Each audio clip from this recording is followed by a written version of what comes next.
Congratulations, you have just been invited for an interview. Yay! And you're wondering, oh, what are the next steps to take? What am I supposed to say at this interview? What is required of me? If this and many more questions is what is on your mind, then this video is the right one for you. Hello beautiful people, welcome back to my YouTube channel. It's your girl Adedoyin, but you guys already know that. And I'm here to tell you about how to ace an interview for the healthcare assistant role. Like I said, this month of October will be like a series talking about this healthcare assistant role and, you know, top tips for you to ace and excel and then triumph and ultimately get the course that we want you to get for your relocation to the UK.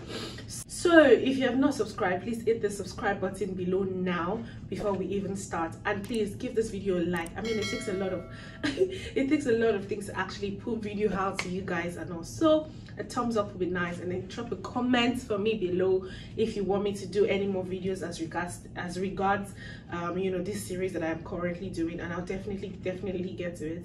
And even if it is not about this healthcare assistant role, if you want me to talk about something else, drop your comments in the comment section, and I'll definitely, you know, I reply you guys now, you know how we do it in the comment section.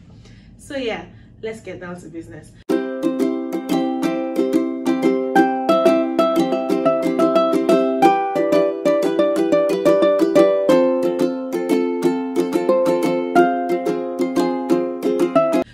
You've been sent a message or a mail asking you to come for an interview, probably asking you to come for an interview, maybe on Zoom or physically, and you're wondering, oh, what are the things to prepare for? What are the things that are expected of me?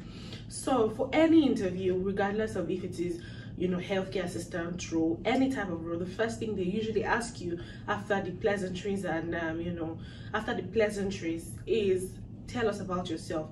Guys, these people already have your CV, and for them to even actually invite you for a meeting or for like an interview, that means there's probably a role for you waiting. Because like I said, you know, the HCA role is now is under this job shortage occupation list, which means that they need a lot of people. So for you to actually even get that invite means that if you ace it well, you might just move to the next stage. It's quite easy to get healthcare assistant role. It's not as if, I remember when I did my Access Bank journey, I did exam. After doing exam, I think I met with one set of people. After that, I had to do TMI, top management interview. No, healthcare assistant role is not like that. So you need to prepare for this job interview as if your life depends on it, because low-key it does. You want to relocate, that's why you even applied in the first instance. So the first thing will be, tell us about yourself. Like I was saying, these people already have your CV, so do not read out what is in your CV. So introduce yourself. You know, you can tell them your name. If your name is difficult to pronounce, you know, you can tell them that, oh, you prefer to be called this, and you can see them, you might see them scribbling and taking notes. So don't get distracted, just continue talking, and don't stop until they stop you, except of course you think, oh, you're over talking. Keep it brief, simple, short, but still make sense. So when they say, tell us about yourself, introduce yourself.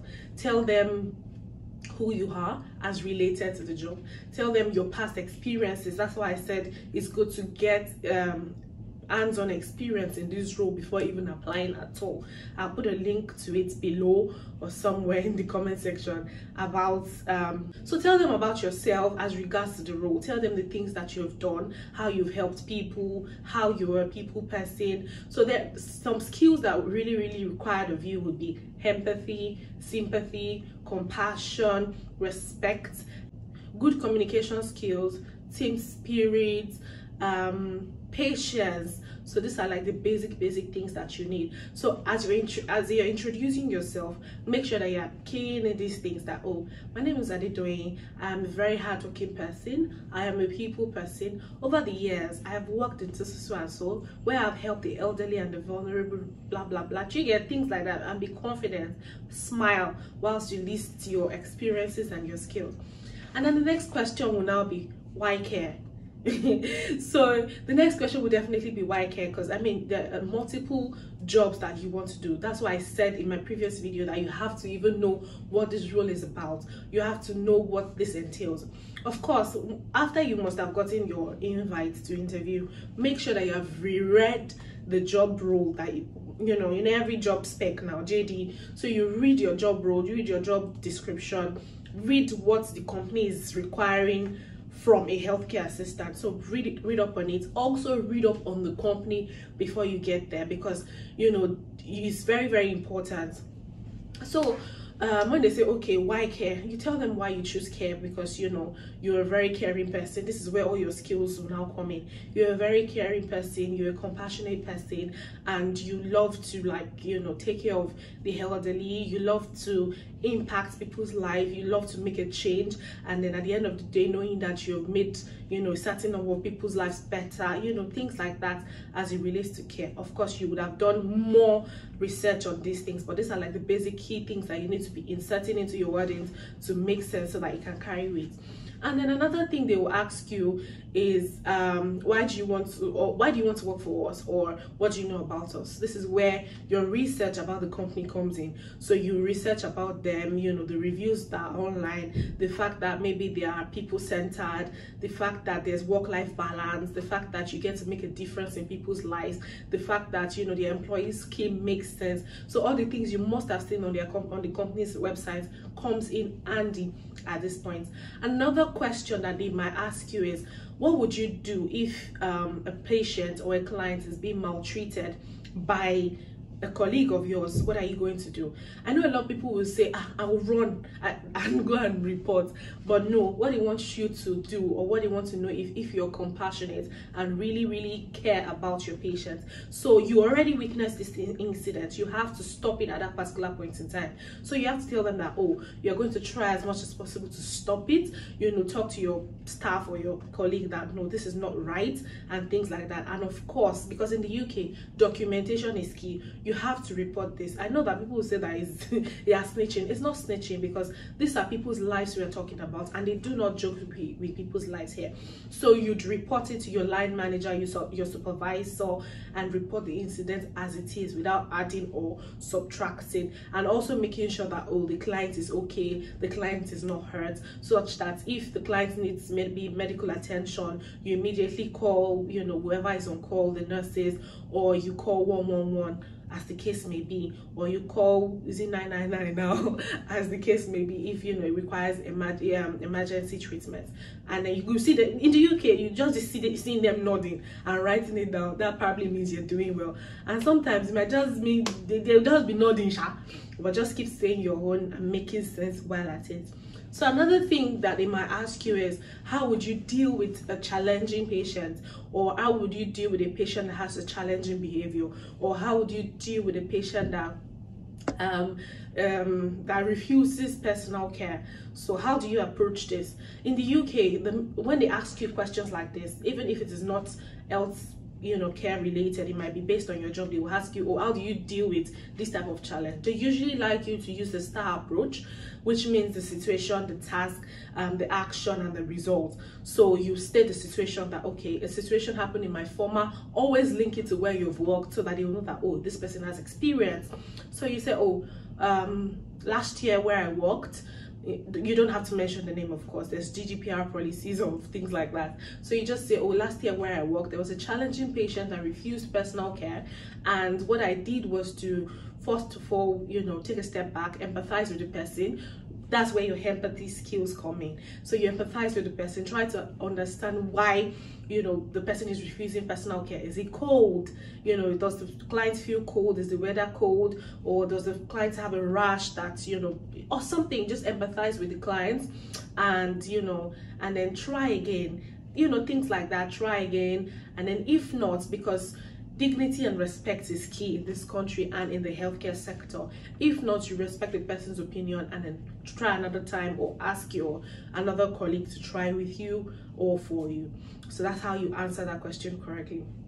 So another question they will ask might be, what does dignity and independence mean to you? So dignity, independence, what does it mean to you? So it simply means that, you know, assuming everybody has capacity except until proven otherwise. So you assume that they can all do things by themselves, or except, of course, you already know that these people, they don't have capacity, and it's stated that they do not have capacity. And so you know, treat them with dignity. You don't assume that, oh, this person is deaf and dumb, I can just do what I want. You cannot just, you know, things like that. So if the person has capacity, ask the person questions whilst doing personal care. Personal care means daily, you know, day-to-day activity of personal care, wash up, dress, and all the likes for the client. So it's called personal care. So things like that. So ask the person question while you're doing his or personal care. Oh, would you like this color of top today? Oh, would you like the slippers today? You know, things like that. Carry the person on. Even if the person might not respond to you, make sure you carry such a person along whilst doing these things. Of course, for the dignity aspect, you don't assume that, oh, maybe these people are vulnerable. You is looking at them. You don't care about their privacy and all. So ensure, this is usually key. They always ask it. So ensure that your windows are shut, you know, doors are shut, such that nobody passing can see them. That's you protecting their dignity, regardless of if they know what's happening or not, because they are people first before they are vulnerable adults. They are people first before they are vulnerable teenagers. So you have to treat them as such. Yeah, so you things like that. And for in addition to that, they might ask you that, oh, okay, how do you protect people's privacy and all? So all this that I've said as regards personal care has to do with it. And then, you know, when it now comes to dealing with your information, make sure that you do not discuss your client's condition or any client or your work. Let work be at work. Do not discuss all these things with your family members. Do not take work home. So don't just get home and just start gisting. I know your husband is your best friend. Don't just start gisting with your husband. Adedoyin today. I'm assuming I'm the client. Adedoyin today, this and that. No, do not discuss work with your family. Let work be work. Let family be family. In addition to this, when you're talking about, you know, your clients or your service users, use their initials. For example, my name is Adedoyin Adekoya, that's AA. So rather than saying my full name in meetings or like in places where other people are, you can say their initials if you need to pass this information across. Also, do not leave their documents lying around, because these are people are vulnerable adults. Imagine if their finances in a folder and you just kept it somewhere, anybody can have access to it, steal it. So make sure that they are kept locked away where all the files and folders are locked away. They actually want to hear all these terms, all these things, to know that this person has sense, this person has experience, this person actually knows what he or she is talking about. Yeah, so these questions, this key, like I think I mentioned like 5 questions, are questions that always come up. And like I've already explained, these are the ways for you to answer them. Of course, make sure you have done your own research so that you can add all this information to the ones I have given you guys to excel at your interview. Good luck. I hope you all get the job that you want and you dream of, and I look forward to seeing you all in the UK. Thank you for staying till the end of this video. I do not take you guys for granted. You all already know that.